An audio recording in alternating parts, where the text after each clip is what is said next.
තමයි කරන්න මෙතනත් 1 2 3 කේදී පටන් ගන්න ඕනේ. ඔන්න අහගන්න කට්ටියම 1යි 2යි 3යි.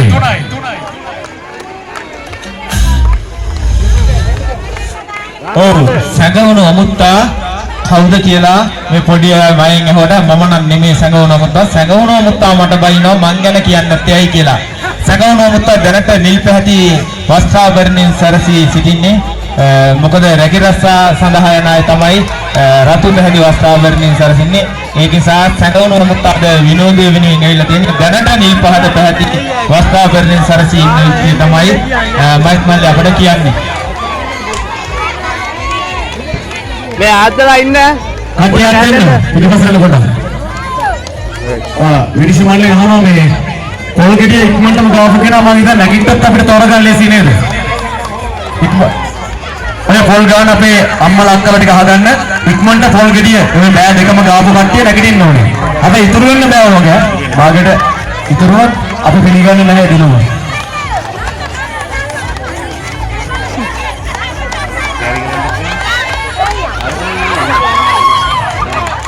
මම හිතන්නේ තරගයේ වැඩි පිළිසකට බලන්න නම් අනිත් අය පොඩ්ඩක් පස්සට වුණොත් තමයි හොඳ.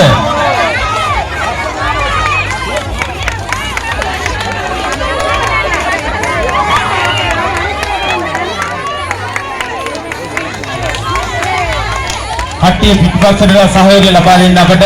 මොකද එකක් තමයි දැඩි අවුරස්මයක් එක්ක අපහසුතාවයන් වැඩකට ලක් වෙන නිසා ඔබ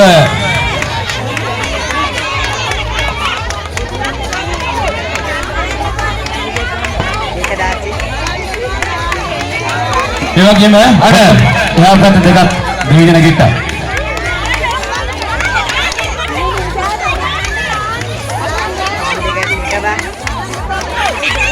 හරි මගේ දැන් තුන්වෙනියක් නැගිට්ට අපි බලමු නිර්ණායකයන් වලට අනුකූලව මොවුන් තරග වැඩිලාද කියලා.